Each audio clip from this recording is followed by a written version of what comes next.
तो चलिए खबरों को विस्तार से देखेंगे। शुरुआत बड़ी खबर के साथ होगी। सुप्रीम कोर्ट ने आसाराम को अंतरिम जमानत दे दी है। 2013 रेप मामले में आसाराम को बड़ी राहत सुप्रीम कोर्ट से मिली है। सुप्रीम कोर्ट ने मेडिकल ग्राउंड पर 31 मार्च तक अंतरिम जमानत दी है। सुप्रीम कोर्ट ने आसाराम को अंतरिम जमानत देते हुए कहा और कुछ शर्त लगाई है।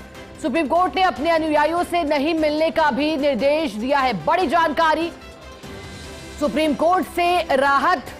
2013 रेप मामले में जमानत आसाराम को मिली है। 31 मार्च तक के लिए अंतरिम जमानत दी गई। हालांकि जमानत कुछ शर्तों के साथ दी गई है। मेडिकल ग्राउंड पर 31 मार्च तक अंतरिम जमानत दी गई है।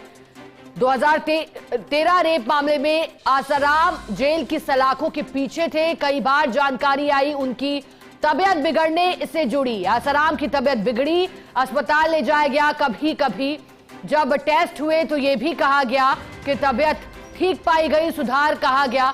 लेकिन फिर एक बार दोबारा जब टेस्ट किए गए तो कभी उनकी तबीयत आसाराम की खराब भी पाई गई। और ऐसे में आसाराम को पहले भी जमानत मिली थी और एक बार फिर आसाराम को जमानत मिली है। ये राहत सुप्रीम कोर्ट से आई है, लेकिन कुछ शर्तें भी जमानत के साथ लगाई गई हैं।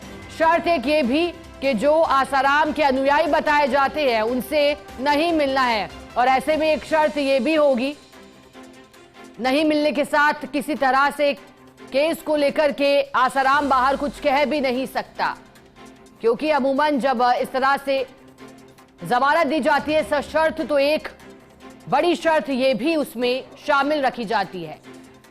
उम्र कैद की सजा आसाराम काट रहा है जेल की सलाखों के पीछे।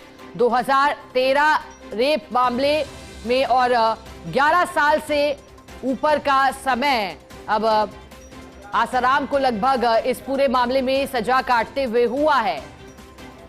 लेकिन बात अब अंतिम जमानत की है। आसाराम को अंतिम जमानत मिली है। ये जमानत 31 मार्च तक के लिए मिली है। अब से 2 महीने से अधिक के लिए जमानत, लगभग 2.5 महीने के लिए अंतरिम जमानत की बात 2013 रेप मामले में। अधिक जानकारी देने के लिए सहयोगी सुमित हमारे साथ जुड़े हैं। सुमित, आसाराम को अंतरिम जमानत मिली है। जमानत के साथ कौन कौन सी शर्तें लगाई गई हैं?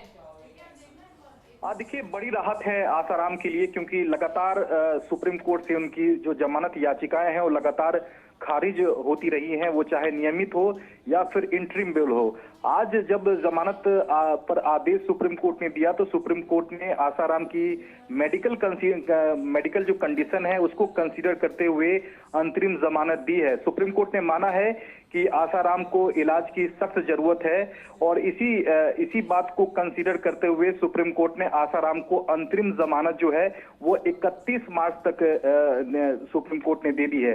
हालांकि इस अंतरिम जमानत देते हुए सुप्रीम कोर्ट ने कई सख्त जो है वो शर्तें लगाई हैं।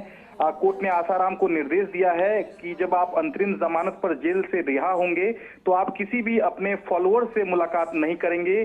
सिर्फ आपको जो जमानत दी जा रही है वो सिर्फ मेडिकल ग्राउंड पर दी जा रही है, इलाज कराने के लिए दी जा रही है। ऐसे में ये सख्त निर्देश जो है वो आसाराम को सुप्रीम कोर्ट ने जारी किए हैं कि आप किसी भी फॉलोअर से आप मुलाकात नहीं करेंगे, आप सिर्फ इलाज कराएंगे और फिर वापस सरेंडर करेंगे। लेकिन सुप्रीम कोर्ट ने यह भी कहा है कि मेडिकल जो रिपोर्ट है उसको देखने के बाद सुप्रीम कोर्ट आगे कंसीडर करेगा कि क्या अंतरिम जमानत जो है वो 31 मार्च के आगे भी बढ़ाई जाए या नहीं।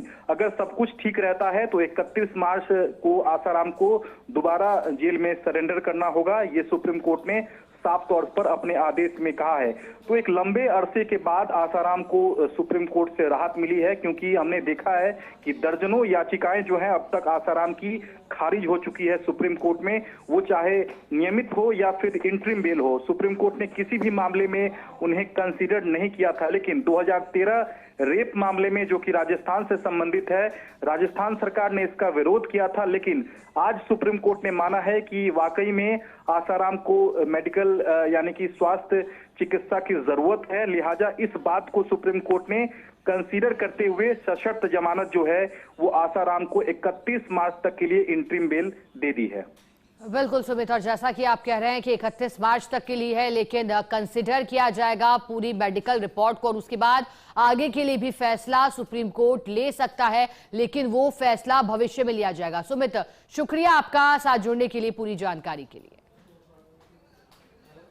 और देखिएगा, जैसा कि सहयोगी सुमित जानकारी दे रहे थे, सिर्फ मेडिकल कारणों से ही ये जमानत दी गई है और कहा गया है कि अपने अनुयायियों से अर्थात फॉलोअर से नहीं मिल सकता है आसाराम। इससे पहले भी आसाराम की ओर से अलग अलग याचिकाएं लगाई गई हैं, स्वास्थ्य संबंधित कारणों का हवाला दिया गया है, कभी पेट से जुड़ी तकलीफें बताई गई, लेकिन बहुत बार जमानत याचिका खारिज भी हुई, लेकिन इस बार अंतरिम जमानत आसाराम को मिली।